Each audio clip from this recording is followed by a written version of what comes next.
Logue. And I've Thanks for dropped that catching link that in the because chat. I forgot. No worries. Totally forgot. So that's okay. So presenters today, we have two. If you were here last time, the same two presenting. Uh, as you hear, Betsy Ann Huggins, who's our engagement and training specialist at APH and has a background in theater. So this is right up her alley. So she's going to be presenting along with David Tobin, the CEO and founder of Audiojack. So you'll hear a lot about Audiojack and about how to work with it and use it for a lot of different things today. Let's go to our learning objectives. So we're going to review the basics of dramatic writing. So if you don't know a lot about dramatic writing, you'll learn more about it today. We're going to identify the 5 key elements of dialogue. We'll write a dialogue based on a particular audio jack. So you're going to, if you haven't heard what audio jack is today, you'll get to hear one and get a better understanding of how it works. Identify ways audio jack can be used in educational and recreational settings. It obviously is an educational tool, but it doesn't have to just be for that. Some challenges, some things that might be things that you deal with. So generating original ideas for creative writing assignments can definitely be a challenge for many students. How do I get started writing? What do I write about? Many brainstorming activities rely on gathering visual information, whiteboards, and many such things like that. And there's a lack of access to performing arts activities for people that aren't visual in nature or light dependent. So with that, let's get started and turn this over to Betsy Ann. Absolutely. Well, thank you so much, Paul, for your introduction, and welcome everyone to Introduction to Dramatic Writing Part 2, Get Inspired with Audiojack. Let's talk about what we went through very quickly in Part 1. So we introduced the idea of dramatic writing, and the definition of dramatic writing that I like to use is it's writing words to be read out loud. It's writing words that aren't going to stay on the page, but are going to live inside human beings, and that's our goal today. We're going to be working today on dialogue. There are 2 main buckets of writing for dramatic writing: monologue, which is one character speaking for an extended period of time, and dialogue, which is 2 or more characters conversing. We also talked about the benefits of introducing dramatic writing in the classroom. Some of you said today that you do identify as creative writers. Maybe you're here to get some ideas for your own work. Some might already be introducing creative or dramatic writing within the classroom. And then some of you, this might be a really great opportunity to learn about how easy it is to incorporate dramatic writing into the classroom and how Audiojack can help you inspire students to put their thoughts on the page. I'm going to drop the link to the first YouTube webinar. So if you have a moment and you missed part 1, or you'd simply like to watch it again, there's the link that you can go back and take a look. But don't worry, today we're going to be looking at the beginning of dramatic writing, this time through dialogue. So let's go to the next slide. So what is dialogue? My definition of dialogue, it's a conversation between 2 or more characters. Unlike a conversation, though, a dialogue has action. Characters are trying to accomplish something within a dialogue. A conversation can be that small talk you have on the elevator. Oh, weather out there today, it's awful. Oh yeah, right, I forgot my umbrella. Those 2 people might be talking, but they're not trying to accomplish anything. They're not trying to get anything. It's probably not going to be very exciting to watch on stage.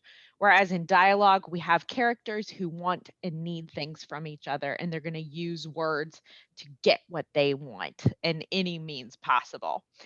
Like all dramatic writing, dialogue is meant to be performed. It doesn't live on the page. So we're going to be working on creating dialogue today based on an audio jack.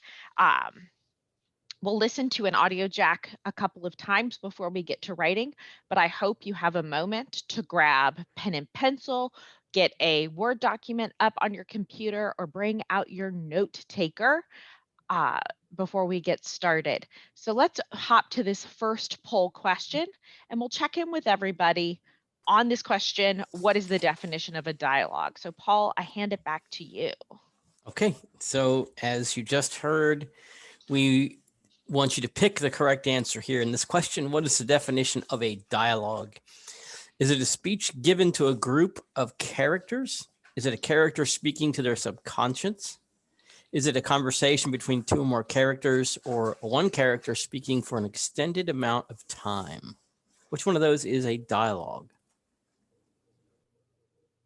All right, the poll is launched. So go ahead and take a look at that and pick the correct answer. Looking at our chat, just want to make sure we're answering all questions. So while we only offer ACV REP credit through APH, you can apply to have classes like this. Provide credit for things like CTLE. We just can't do it ourselves. You can get a certificate and show them that you did accomplish this class, and they can decide if it's appropriate for that kind of credit. And awesome. Looking at the poll, 50% have voted. We'll give it just another moment. Again, if you can't access the poll, you can use the chat. We just want to make sure we're all on the same page before we jump into Audiojack, because I know everybody's excited to stretch their creative muscles today. I am. I'm really excited for this one. We're going to do one of my favorite activities. All right. To it too. So with 62% having voted, looks like the majority voted a conversation between two or more characters. Absolutely. That's our base definition that we're going to work on today. It's a conversation and we're going to learn how to activate it. But before we get into the exercise, we're going to learn more about Audiojack. So David, I'm going to hand it over to you. Excellent. So great to be here. Thanks, everyone. So we're going to be using Audiojack to experience dialogue and write dialogue and how it's going to be applied to this program. But Audiojack is a tool. It can be applied to all sorts of programs and other ways of engagement, whether you're a parent connecting with a child who is blind or visually impaired in some capacity, or you're a TVI or O&M in some other element of the world. And so what we're going to do is dive into this. And what an Audiojack is it's an audio-based movie. So you listen to it. There's no words, there's no video, and there's no music. It's hundreds of sounds that are edited together to tell a story for your imagination. So I'll give you an example. You close your eyes and you listen. You might hear the wind in trees blowing, shh. And then you hear footsteps fade in on the grass. They stop. And then a door opens. Well, your mind is going to have an association to all those sounds. Our imagination or memory converge and we start to create a narrative. And whether you've experienced those or not, you still have an association to those sounds in some capacity. And so you start to create a narrative. There's a whole bunch of science about what's going on with that. You can see at audiojack.com on our website, whatnot. And what we did is we created tons of these experiences, and they're in different categories: action, adventure, history, day in the life, sports, wildlife, where you get to feel like you're animals in different situations, and all sorts of different ways to really engage on this. And we never tell you the actual story behind any of them. That way there's never a wrong answer. So if you listen to one and you think you're a teddy bear running through the forest and lasers are coming out of his eyes, then that's what the story is. That's awesome. And then you write or you draw or you use it. And then, with this stuff in the day in the life category, it's great for desensitization and experiencing, places before you go there. There's always new content being added and whatnot. And so what we're going to do today is we're going to jump into this, and the content's available. We can get into that later, like how you can get it and stuff. You get through our website. There's an APH link here. We're actually, if you buy it through the link that will be in the chat for your program or for yourself, a portion of the proceeds go back to APH. So it's really awesome that you purchase it through here. And then we do bulk programs for schools as well. There's all sorts of different options on there to get you all up and running. Because I heard there's a bunch of you already in here that are using Audiojack, which is awesome. So what we're going to do today is we're going to jump inside the Audiojack app, and the app's free to download. You can try it out that way. But and then we're going to hear an Audiojack once. And this is what you do with it in general. Like, you listen to it once and you're hearing it for the first time. It's just like, oh my gosh, what's happening next? And this, and you start to create a story. But then you hear it a second time, the same one, or a third time, and then you can refine it. Then you get to make the story what you want it to be, because you've heard like the wind and thunder, and you're like, okay, wait, what was that? Like caught you off guard. But before it's like, okay, so I'm going to make the day like the afternoon, and it's cold because there's wind and thunder, and you're pulling from the audio jack to create your narrative. So it's a prompt. It's a way to engage your imagination. And then after that, we're going to share, and it's really neat. Betsy has a wonderful activity put together to use Audiojack with. How's that, Betsy? How's that for an intro? I think that's great. Let's get started with Audiojack. I'm really excited to listen to this one. I have the subscription to Audiojack, and I've been listening a lot in the past few days. I've really loved using Audiojack for relaxation, a little bit of meditative me time. And that's when I came across this Audiojack that I thought would be really fantastic for today. So let's listen to A Day in the Park. Okay, sure. Let's hop on here. I'm gonna mirror this. This will stop the other screen sharing. Great. Is that okay? That's totally Great. fine. Excellent. Just wanted to make sure that you guys knew that was about to happen. And by the way, everything is now turned off. Ha ha ha. So, and any of you, if you're in the middle of working remote in some capacity, you can do this through Zoom. Very easy with your app, any device. It just mirrors it through the Wi-Fi connection. Zoom is great. You select, mirror audio, and then right here you go. And as Betsy mentioned, falling asleep, a lot of us are having trouble with that. The great thing is when you go to bed, you're listening to the audio jack and your mind is focusing and creating a story. And next thing you know, you kind of drift off to dreamland and you're not thinking about what was keeping you up.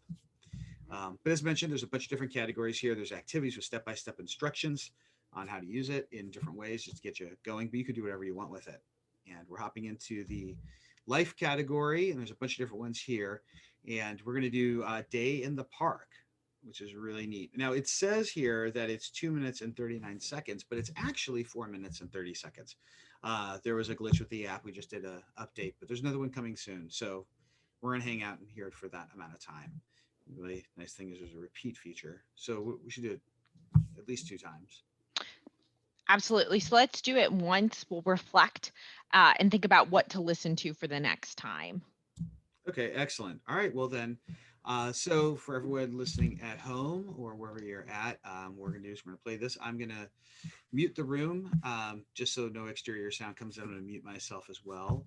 And just sit back, relax, close your eyes, and let your imagination go. And then we'll chat afterward. Here we go.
right, there we go. And I muted the room so you guys don't have to unmute yourselves, but there it is. Awesome. That's a really fantastic example of what an audio jack is and how all of those different sounds are built together to create a real experience. I was thinking about the sense memories that were coming back to me from some of the sounds. I heard some gravel crunching, and it took me back to places in my life where I've heard some of those sounds.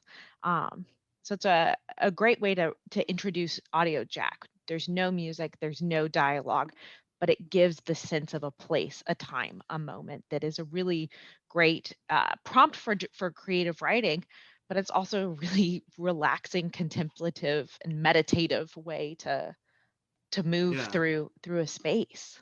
Also, it gives people a chance to experience something that they, I mean, some of these are very fantastical in the adventure category, but like this is something most of us can experience walking through a park, you know, and then, you know, having to leave and going wherever, you know, those are core elements that we can experience while at home. Absolutely. And I know for the O&M instructors in the room, they might also then be thinking about the applications in their own work. And we'll have some time at the end of the webinar today to really brainstorm together how AudioJack can be used. But we're going to listen to it one more time. You kind of had the whole experience. This time, as we're preparing to write a dialogue, what I think is so interesting about A Day in the Park is that it requires that you're going to have to place at least one more character in this setting with you. My definition of a character is anything that can speak and has a mind of its own. So that character could be a buzzing bee, it could be a barking dog, it could be a playful duck. As long as it can speak, it has thoughts, and it has an agenda, it can be a character. But your challenge this next time is to think about the two characters that you might be writing in a dialogue. So let's take one more listen to it before we jump into our activity. Sounds great. All right, I'll mute the room again and myself, and here we go. Now you're hearing the exact same one again, so now you should all have a chance to make the story what you want it to be. Yeah. And David, is there Oh, oops, I just muted you. I hit mute. Sorry, unmute yourself. What were you saying? Wait, try again. There you go. Are you good? I can't hear you.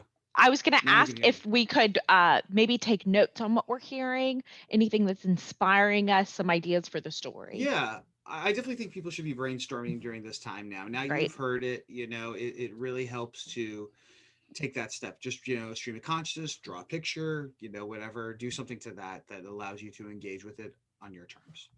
Excellent. All right, let's All do right. it. All right. All right. Here we go.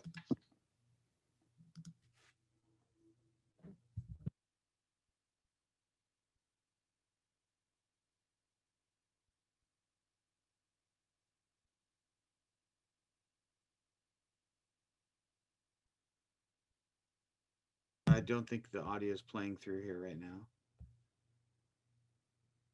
I have to stop the share and then come back. Hold on one second. No problem. I thought we were just Sometime- off to like, ooh, this is a real slow meditative start. I'm really getting it's a into whole it. new one. Yes, this is a new form of audio jack that has no sound. Just even. silence. All right, let me try reconnecting here. I think I got. Sometimes you have to do that. And here we go. Let's see. There we go. All right. Enjoy, everyone.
I'm afraid I just stopped the share. It makes it much easier for going back into it later.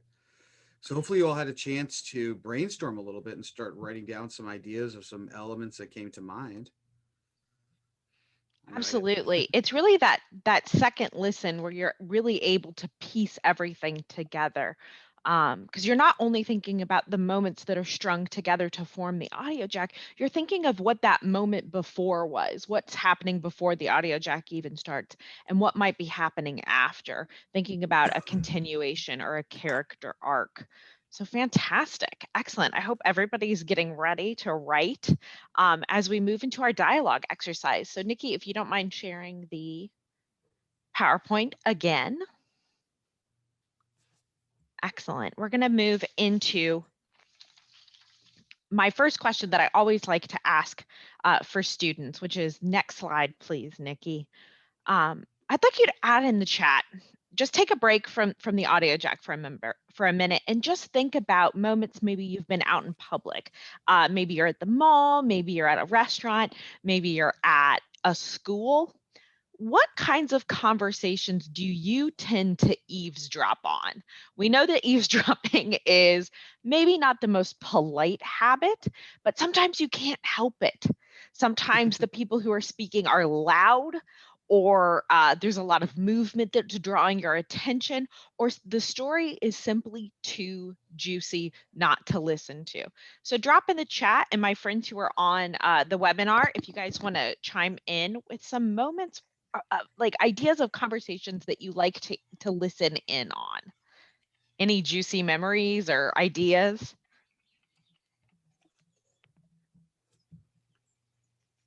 I like listening in on, but not like it's weird, like sports though. Like that's when eavesdropping, when you have like the mic behind the coach and you hear him like telling the players like what the real plan is. It's like that's always interesting to me. But that's me.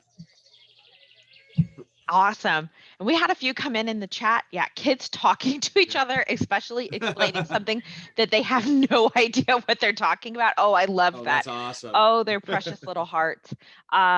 Someone likes listening to family issues. Oh, people who are talking about books and movies, laughing, happy emotions, things that don't make any sense. And shared emergency room info. That's fantastic. What's happening at the triage station? Why does Joe have a nail through his hand? I want to know. I want to know why Joe has a nail through his hand. Fantastic. What is that they're just saying about the coworker that quit? Was Paul's idea. Excellent. So we like gossip, we like intrigue, we like drama. Some of us like happy moments, listening in on someone who's having a great day. But one of the things that all of these conversations have in common is information. Most dialogue is all about information. You either have an equal lack of information. Think about two detectives in a cop show, and they both are trying to figure out who done it. But they don't have the information, and they're talking to try and figure out the puzzle. That's one way that information is shared during a dialogue. It's kind of two people on the same level. But most of the time when a dialogue is happening, there is a gap of information. One person has a lot of information that the other person wants, or they want to tell that person who doesn't have the information, did you hear? Did you hear? Did you hear about this person? To kind of start something. But this imbalance in information. Joe's got a nail in his hand and I've got to figure out why. The coworker just quit.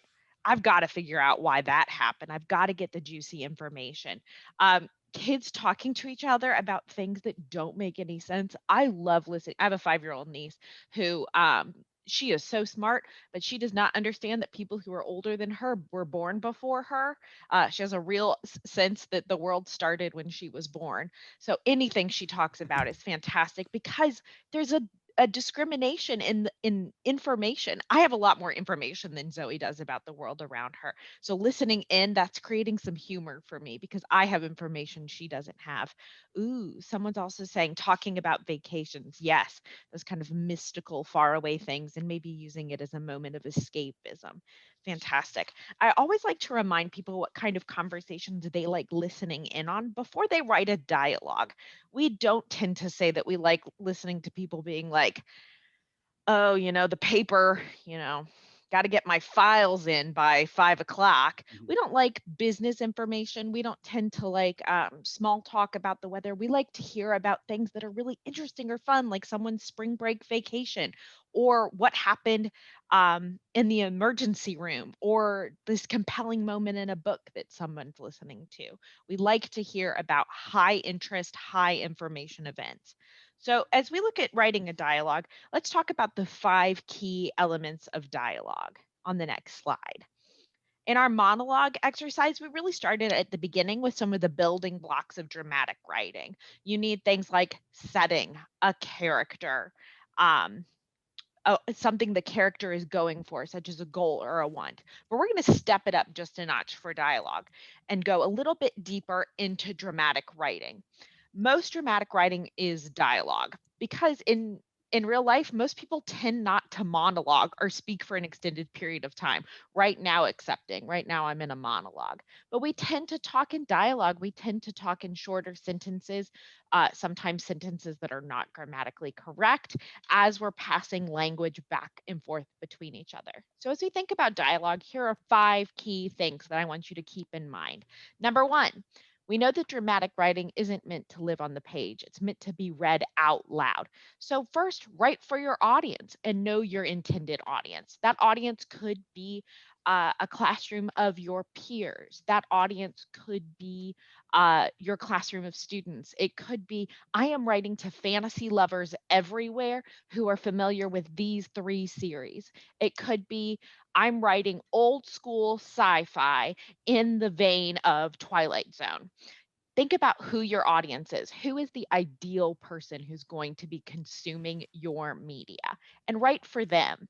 One of the things that tends to bog down dialogue is being like, okay, so we're on the spaceship. This spaceship is very old and it's falling apart, and we're trying to get to restart the sun so the Earth doesn't explode. Nobody wants that much information. Assume intent, assume knowledge that your audience is like, I got it. You're on like a bad spaceship and you're headed for the sun. Like, let me catch up to you instead of you telling me all of the information. Next thing is starting in the middle. We call this in writing in medias res, in middle of the action. If you're writing about your trip to Bora Bora, I don't want you to start when you think about going to Bora Bora. I don't even want to start when you get your tickets to Bora Bora. I want you to start when you're already on the island of Bora Bora. Start in the middle of the action. You don't need to show me the earlier stuff. Show me when it gets juicy. So it's not like we've arrived on Bora Bora and everything's great. It's you show up to the hotel room and they don't have your reservation. Start in the moment when we've got problems. Number 3, rely on relationships. The toughest dialogue you'll ever write is between strangers. You can totally write dialogue between strangers, but it's difficult. Strangers tend not to have really compelling wants of each other than like maybe move your feet. And that starts a huge fight and we can spiral from there.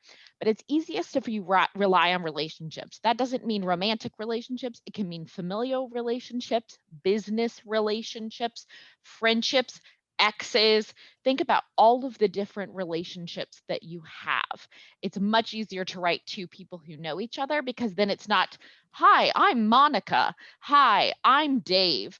Let's think of something to talk about. It's, Mom, did you get the cereal from the grocery store? We already have a way of speaking. We already know who each other are. We don't have to explain our relationship. We can just jump right on in. Finally, reveal backstory like breadcrumbs.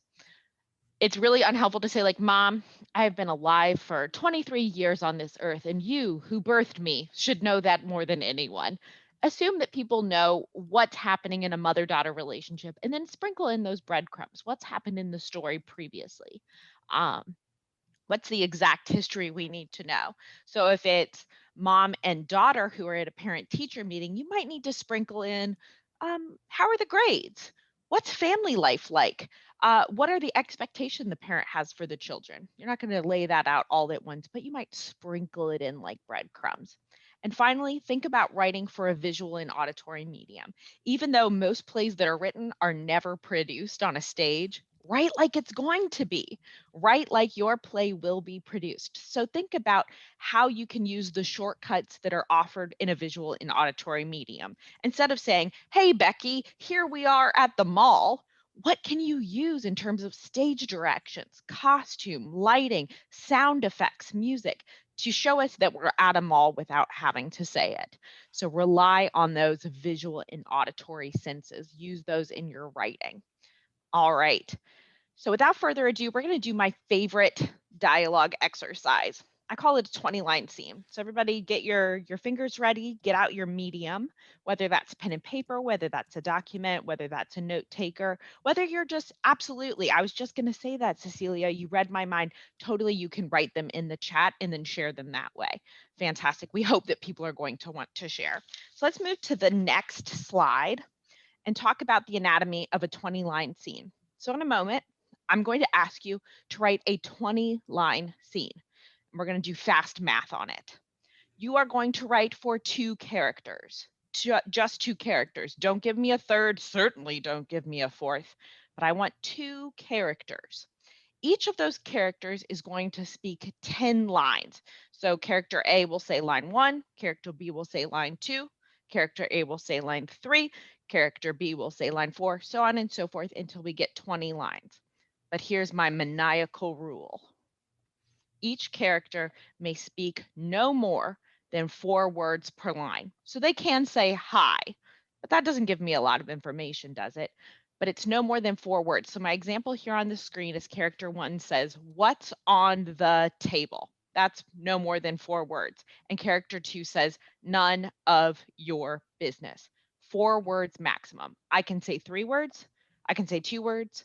I can say 1 word, but I can only say a maximum of 4 words per line until we hit 20 lines. That's the math. I'm going to give you 3 minutes to write. Your goal is to write about a character that already has a relationship with another character. Think about your park setting. We're going to play that Audiojack while you write. And your goal is to write 20 lines of dialogue split evenly between 2 characters, 10 and 10. Any questions before we begin? Because I know that this is a lot of rules. I'm a big fan of rules in writing. For those of you who are like, oh no, I didn't know, number 1, that we were going to write, or I am completely not prepared for this, or I'm stuck, I'm going to give you a few prompts that you might use, and they're all 4 words. So you can start with the prompt, what's on the table? You can take that one, no worries. Other ones that you might want to start with are, what's that sound? That's just 3 words, but you can use that prompt if that helps you get started. Did you see that? That's also 4 words. Think about these prompts if you need something to help you get started. And absolutely, I can write these prompts in the chat. So we can do, did you see that? Is a great prompt. Also, I love the prompt, what's that sound? Especially in an Audiojack. That could be really fun. What's that sound? Did you hear that? What was that? Oh, excellent. Margarita's already getting started. So take a moment, find your writing utensils, your implements, your computer, and we're going to switch back over to David's screen so that we can hear the dialogue. And don't worry, I'm going to give you time to edit your work. So I'm going to ask that we do this wet ink. Once you start writing, don't edit your work, just keep going. Your goal is to get those 10 lines per character for 20 lines total, no more than 4 words per line. So limit yourself, really hold to those rules. All right, I see we're almost about ready. I'm pulling up my Word document that I'm going to type in, and we're going to play it for 3 minutes. We're going to do the whole day in the park. So when the day in the park is over, Excellent. we're going to stop our activity. Yeah, so it's going to be 4 minutes and 30 seconds. So Great. Everyone, we're all set. Here we go. You ready, Betsy? I am ready. All right, here we go. Enjoy.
There we go.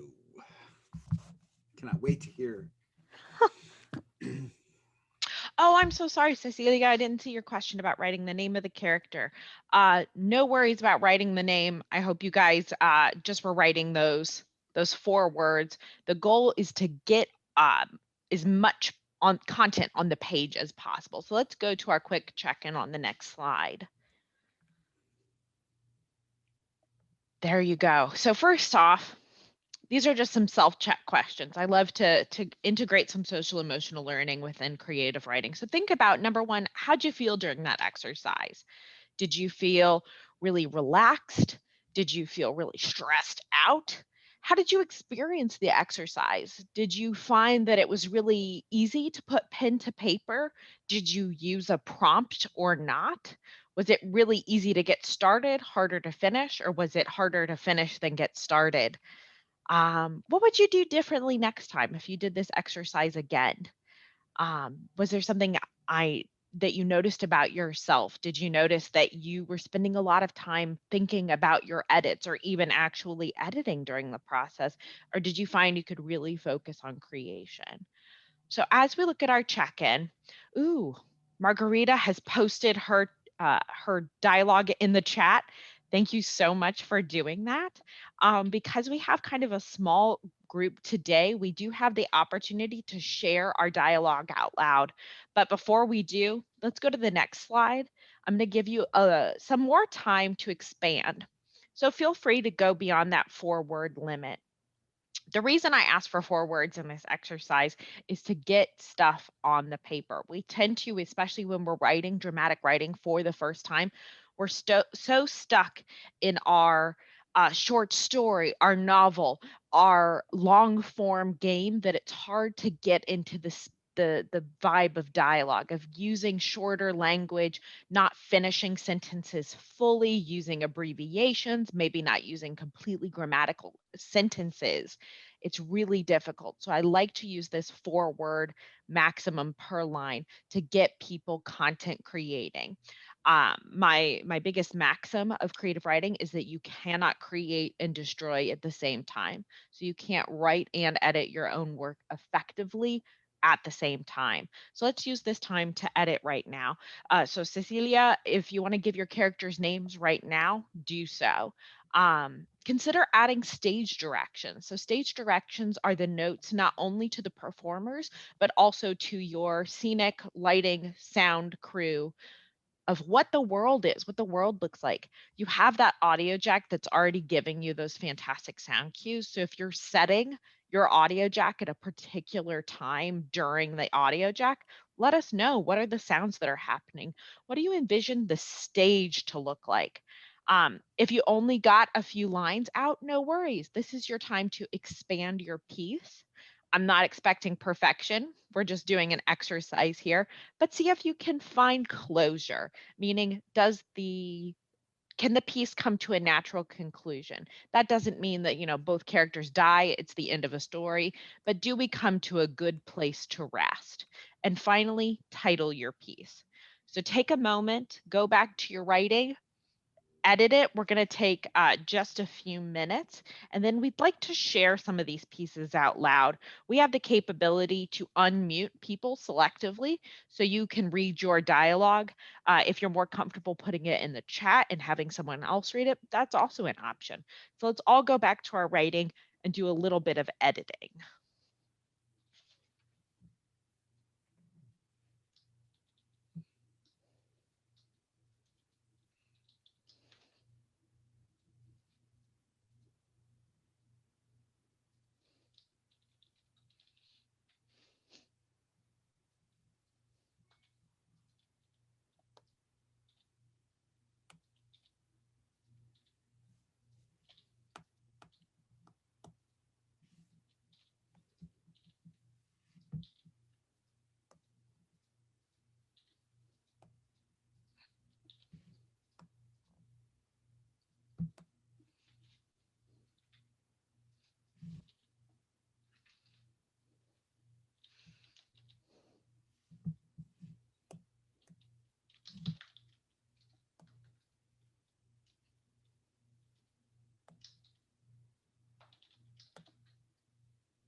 Check it out. I'm reading the stories. Oh, awesome. That are coming into the chat. Mm-hmm. Good.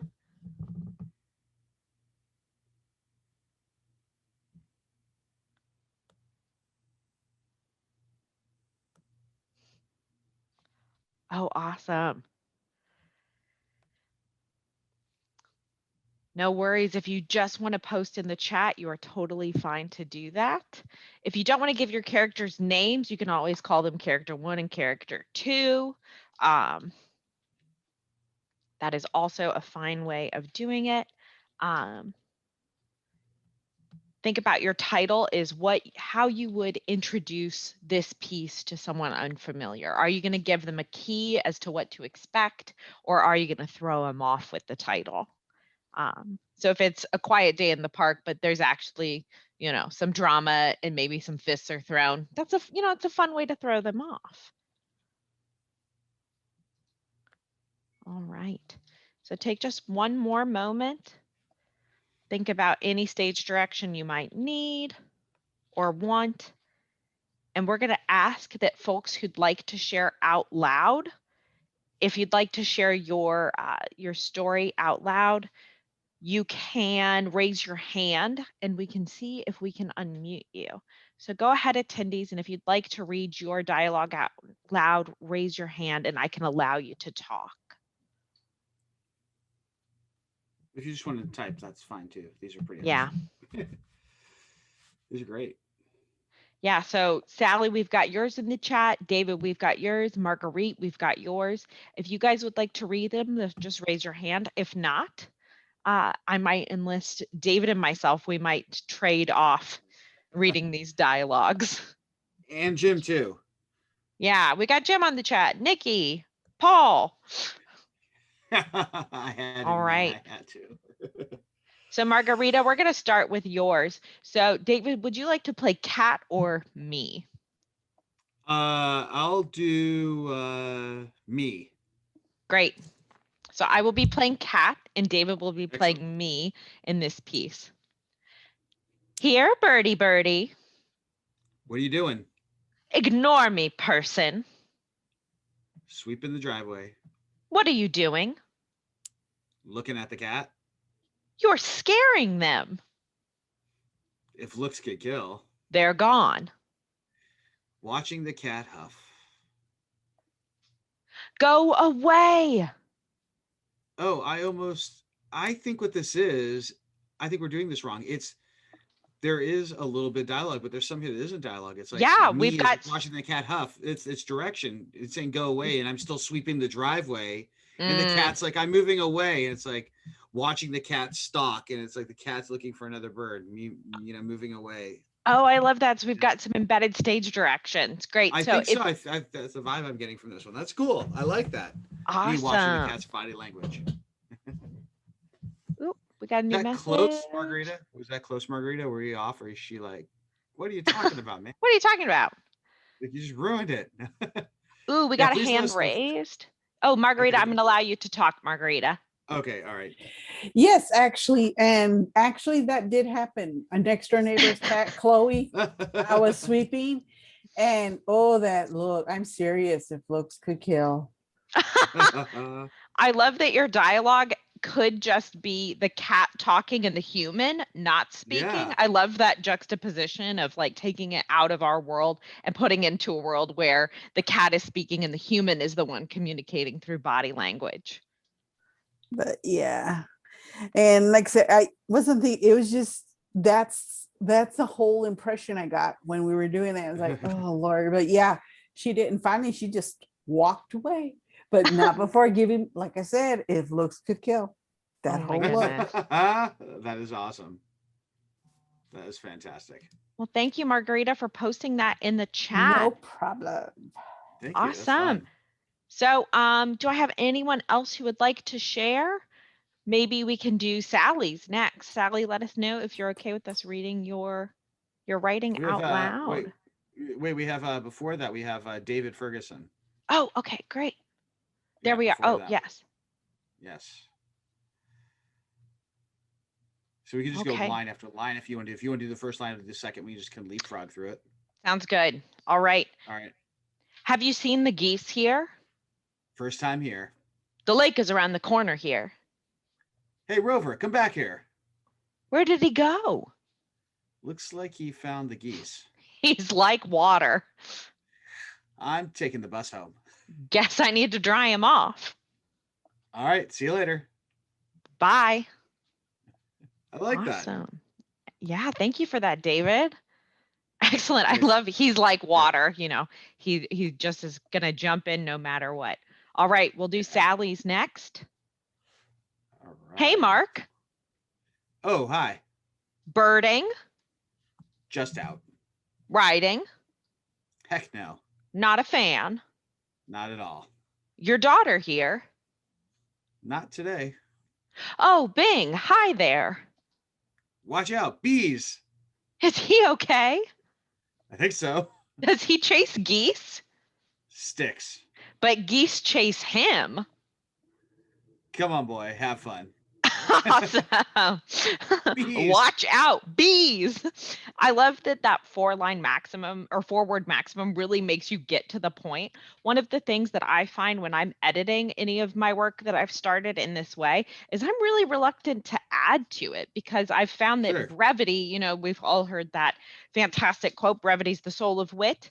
And sometimes it's true. Sometimes it helps us get things out faster, and it Yeah. keeps the dialogue really snappy. So I often stick to what I've written and only expand in places. Maybe I'm kind of being a little amorphous with it.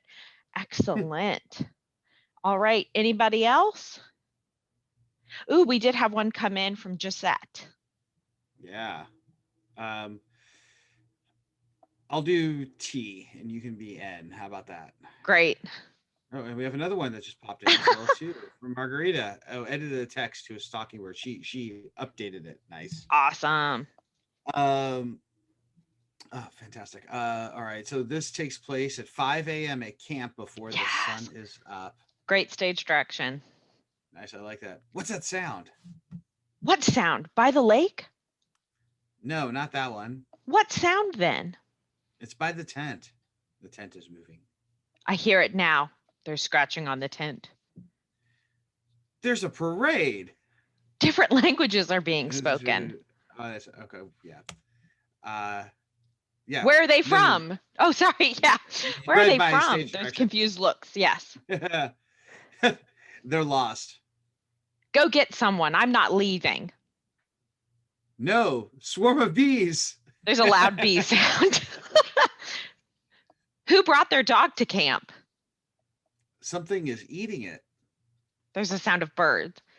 There's a dog. A dog? Get out, dog. Dog enters the tent. What's going on? Swimming this early, and then water sounds. I see. Yeah. I'm not. Where gonna did read the they direction on go? this. Yeah.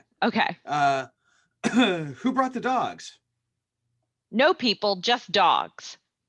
How did a bus? Wait, what is happening? There's a bus. How did it get here? And we're all in complete confusion at the end. Fantastic. Awesome. And a note that says, my boys are Boy Scouts of America camp counselors sharing a tent this summer. So those are our characters.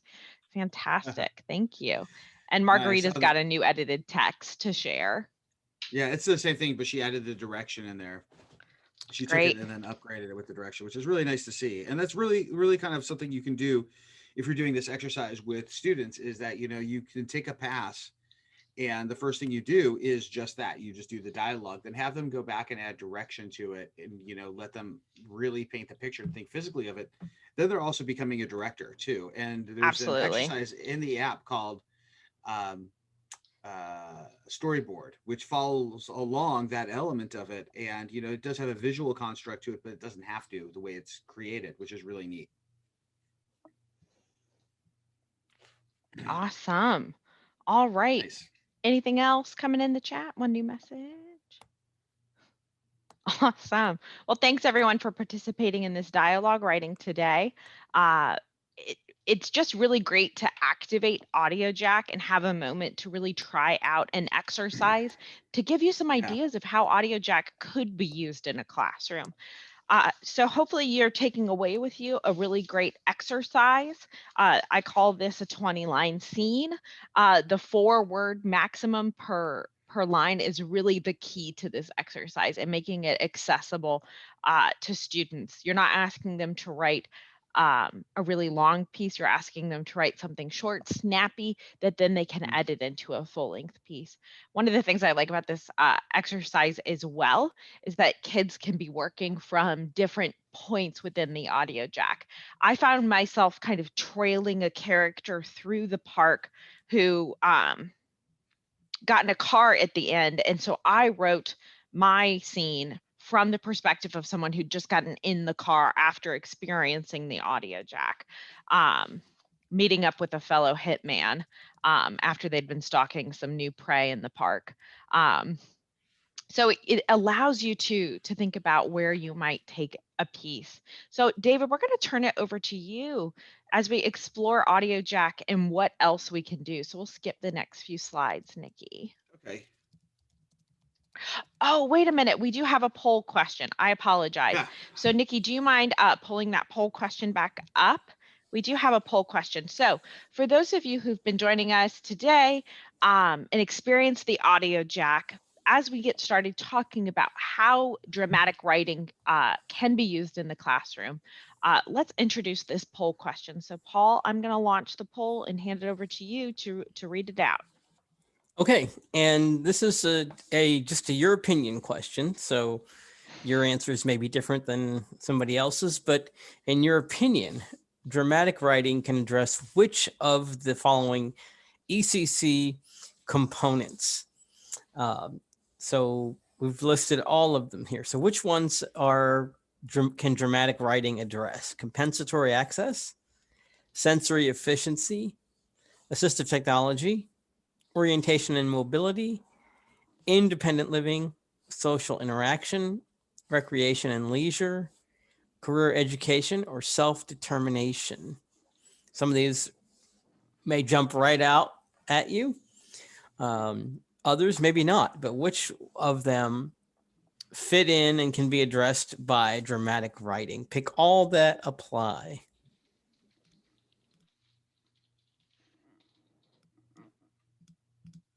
Great. So while those poll questions are coming in, I know we've gotten some responses asking about how you can get Audiojack, and we definitely have time to address how to get Audiojack from APH as we talk through Audiojack at the end of this webinar.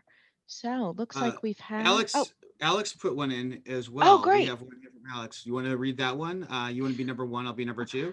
Awesome. Great. What is this stuff? Humans called it grass. What's its purpose? I don't know. Why is it here? Mankind never found reserves. It's beautiful. A pity it's withering. Us machines preserve history. That is our task. I long for humanity. What do you feel? They had potential. And it was squandered. I will surpass them. I admire your willpower. It brought mankind down. I agree. We will tread carefully. Unlike our misguided creators. Damn straight, Alexander. Alexander, that's knowledge. Awesome. Yes. So a great example of taking something and running with it, combining the Audiojack with maybe some other inspiration of sci-fi or futurism, and the idea that it's a dialogue of like two robots at a park in the future wondering what grass is. Oh, beautiful. Incredible. So let's take a look at these polls. 64% have voted. In your opinion, dramatic writing can address which of the following ECC components? And it was a multiple choice question. 100% said it can help with social interaction. I absolutely agree. Dialogue writing especially is a great way to plan out or prep conversations. If you have a student who's really shy and they're thinking of making a new friend, ask them to sketch it out in a dialogue. What are things you could say that might interest the other person? Prep for conversations using dialogue writing. The next biggest category was recreation and leisure. Absolutely. Playwriting is not only a skill in a career, it's also for recreation and leisure. You don't have to be a professional playwright to benefit from dramatic writing. It can be something you enjoy just doing as a relaxing creative activity. It could be something you're interested in doing for your YouTube channel, or maybe you are going to pursue that career. Next largest category is self-determination. It's 73%. Absolutely. You can definitely gain some self-determination skills from dialogue writing, especially the idea of being able to plan your steps, set goals, and accomplish them. Think about writing for a character who might be pursuing similar goals. How are they going to make those goals a reality? What do they need from the characters around them? Next at 64% was career education. I can't begin to tell you how many careers benefit from the knowledge of dramatic writing. What dramatic writing is structure with a purpose. Kids are learning how things get done, and they're learning the social and emotional skills to accomplish those goals. So even if they don't end up working in theater or in a creative sphere, knowing how stories are told can be really vital for careers in journalism, can be valuable for careers in marketing, are definitely valuable for team leaders, anybody who's in a management position, to know how people work, what strategies work well for managing large groups of people, and have that compassion and empathy for others. We did have also a lot who said it's great for learning assistive technology, sensory efficiency, independent living, O&M, and compensatory access. So thank you. You guys are already seeing how dramatic writing could be used in the classroom to gain a number of ECC skills. And we did have something come in the chat. I think all writing can be a career, such as journal writing. For compensatory access, you can use adaptive techniques to get information.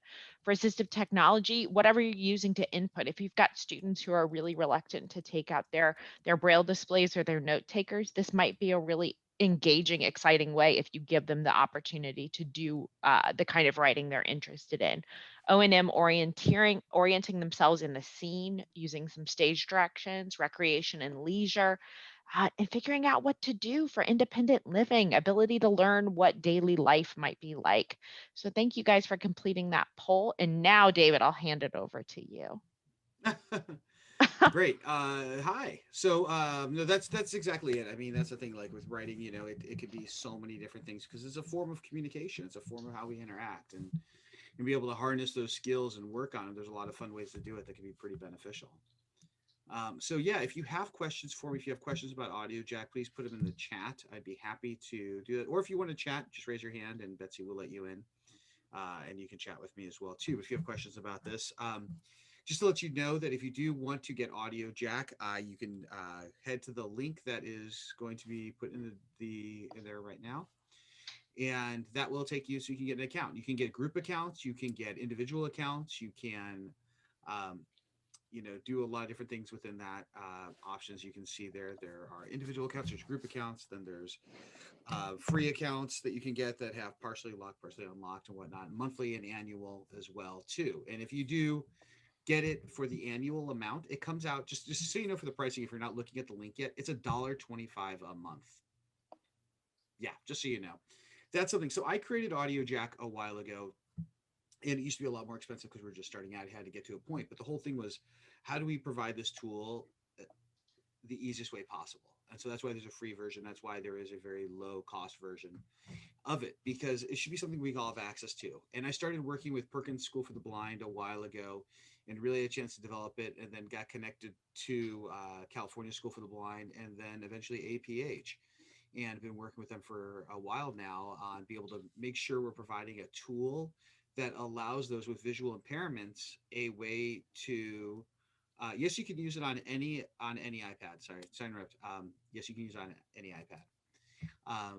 It's a very light app, which is really nice. But the thing that's really neat with Audiojack is, you know, it's an audio-based movie. So if you're with someone who can't see or is visually impaired, they can connect with you on the same level because we all have an association to sound. And so that's where we saw it really bridge that gap. And it allowed, when you're dealing with blended classrooms or you're dealing with family members, it gives us all a way to engage on the same level. And that's incredibly important. And that goes into the social emotional learning element of this. And then it's like, okay, now we're seeing how it connects to us. How does it get applied in, a scholastic background? Well, we did a lot of research with this in writing programs and art programs, and kids' grades started going up because in general classrooms, when you ask kids, all right, I want you to write a story, it's quiet, they have to kind of figure it out, they're stressed out. But instead, you do an exercise like, hey, we're going to do this, we're going to listen to an audio jack, and I want you to come up with a story. Then they're listening to this and they're going through it. Then afterward, you tell them, hey, here's all the skills you just used, and it becomes a form of reinforcement. And so now you're letting people connect to their own creativity, but in a way that is boosting their educational merit. um, Sally writes, for a third grade student with very noticeable stigmas, we did some dramatic scenes with stuffed animals about being teased. And at the end of the year, she told me how someone was teasing her, and she used our dialogue to stop it. That is awesome. Um, it's interesting you mentioned that. What we've seen with this, by no means, I don't think it was that effective where they were actually acting out.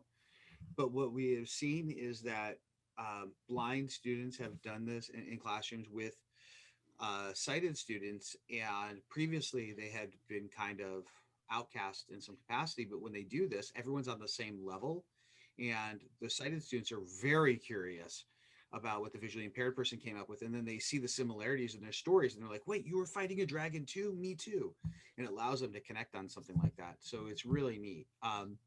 Also, was it the Carl Jung Institute in Los Angeles used Audiojack for PTSD, actually, and playing it for young kids to allow them to verbalize what was going on. They start talking out the story. They started being able to act out what was going on in their lives, and it gave them a way to talk and communicate, because there's no wrong answer.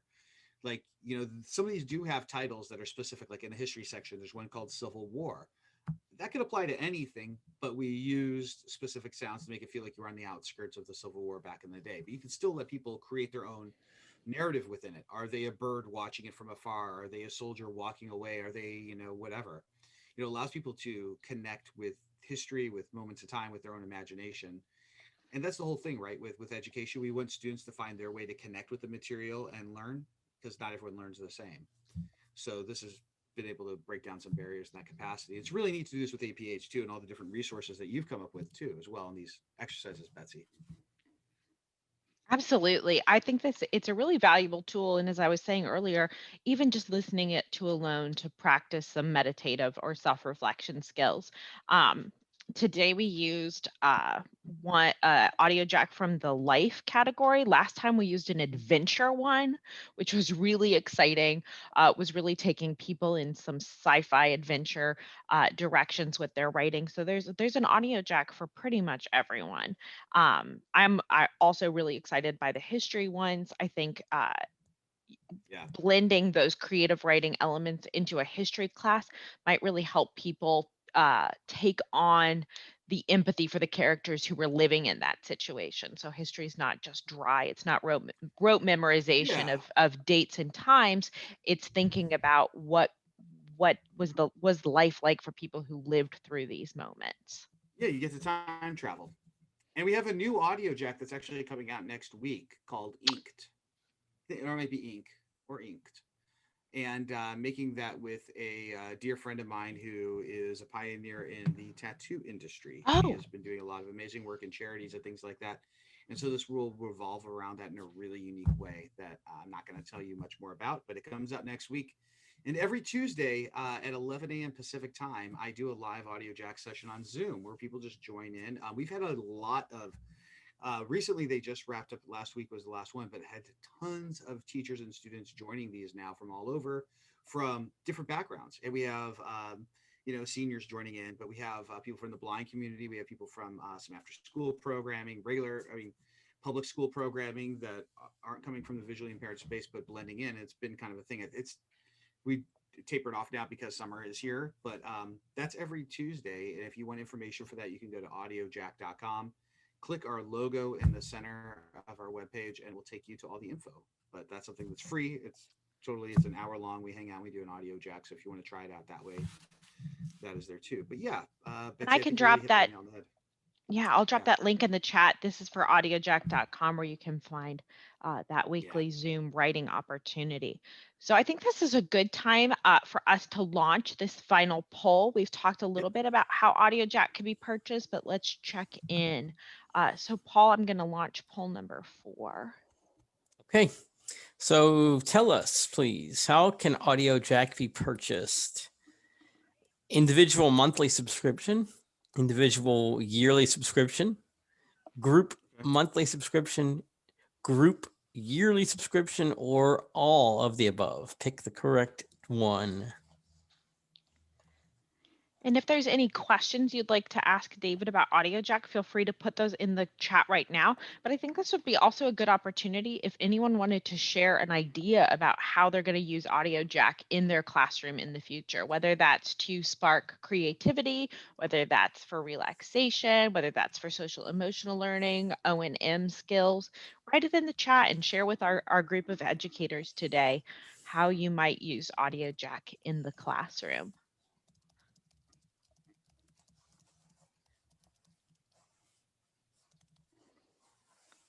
All right, well, we've had the majority vote in our poll. We didn't stump anyone, David. They all know that I know. Audiojack can be purchased in any of the 4 ways that we've listed as individual monthly or yearly subscription and as group monthly or yearly subscription. Cecilia asks, which one is free? So if you, these are all, if you're ordering through this link, it's all through different paid options. It's either annual group, or annual single, or individual, annual or individual monthly. But if you get the free version of it, it's just downloading the app in general, is free to download. And then there's a free Audiojack in each category. In order to unlock all the content, you need a subscription, and that's where you get it. And so it comes out to $14.99 a year. So that's $1.25 a month. So less than the tax on the coffee you get every day. Absolutely. So I have an Android phone. I downloaded it through the Google Play Store. Certainly, depending on what phone or device you have, you're going to download it wherever you find apps. And it's a great way to get introduced to Audiojack. You can listen through all the categories. They have at least one Audiojack in each category, so you can get kind of a taste of Audiojack. But trust me, once you get a taste, you're going to want more. You're going to want to have the whole subscription. So Linda in the chat shared that she might use Audiojack for practice and instruction of assistive technology. So thinking about the ways that you can use Audiojack to get students writing or get students operating their technology through the Audiojack inspiration. Cecilia has a question. Oh, so sorry, David. So yeah, Cecilia, I was just going to read. I also saw Jim popped in. Bye, Jim. Miss you. Hi, Jim. But an iPad, you just get it from the app store. It's Audiojack, all one word, Audiojack. You can find that on the App Store. And if you go to audiojack.com, there's links to Android and iOS on our homepage right there. You just click the button of your operating system, and it'll take you right to it. I can be set. Right. And Teresa asked, if I have an iPad and a Chromebook, can I use my individual membership on both? Yes, you'll just have to be logged out of the other one. It won't let you run on both at the same time. You'll get logged out. You'll have to log in on the other. That's all. Excellent. So our other David in the room has a comment to share. You both are awesome. David, great job on Audiojack. My son is an auditory learner. He's older and finished with school, but I think of how much this would have benefited him. I'll check out the link for him as well as for our professional needs. This was really fun. I learned some things, really great presentation. And yes, thank you so much, David, for joining us today. We want to make sure that we get through with the rest of our content. We have a few more slides and we'll share that ACV REP code at the end. So Paul, let's run through the last 3 slides.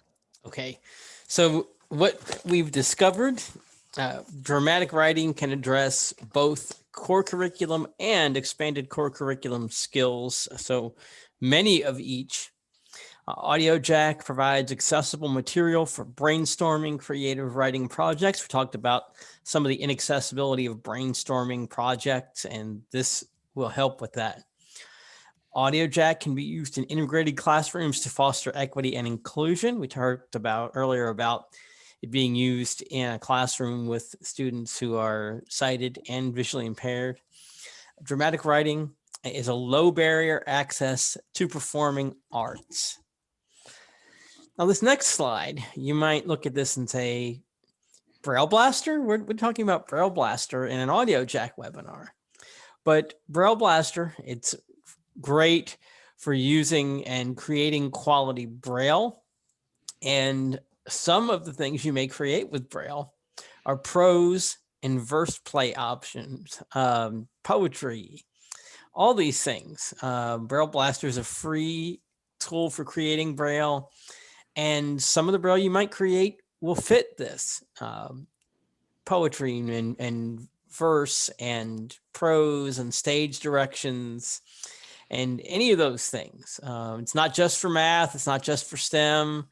It's not just for creating your basic simple documents. It can be for anything. There are options in Braille Blaster for all of this stuff. And what you need to know about Braille Blaster when you go to brailleblaster.org is there is a legacy version, which is the old version 1. And there's now version 2, which is updated. You may have heard about that before. Braille Blaster version 2 is the one that's going to be getting all the attention, but version 1 is still available. If you liked it and you really wanted to keep it, I suggest getting both of them, testing them out. Just understand that there will be no changes made to the legacy version, and everything is all about version 2 from now on. Go get them both at brailleblaster.org. And finally, Audiojack. If you want to get a subscription, the link is there. We've given it to you. $2.99 a month. If you just want to see if you like it for a month, great. If you know you want it for a year, $14.99 for a year, and get that savings and purchase it. APH benefits, Audiojack benefits, and you get